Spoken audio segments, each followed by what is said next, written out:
Ang buhay mo na yan. Kung ako sa iyo, magsimba ka sa linggo sa Candelaria at magpasalamat ka at pangalawang buhay mo na yan.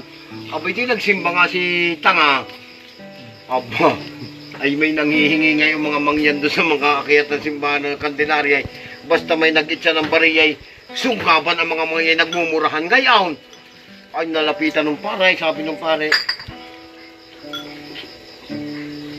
Mga anak, mag-uumpisa na ang misa. Huwag kayong magsasalita ng masama, ha? Nasa tahanan tayo ng Diyos.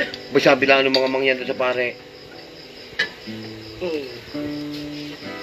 Boy nangting, ay di nagbalik ang pare at mag-uumpisa. Siya ngayon pasok ni Bingaw. Yung kasunod din nagbigay uli ng bariya. Ay mag-uumpisa na ang misay. Nagsunggaban uli. Nagmurahan ay naikot doon sa simbahay. Ay sabi ng pare. Wala.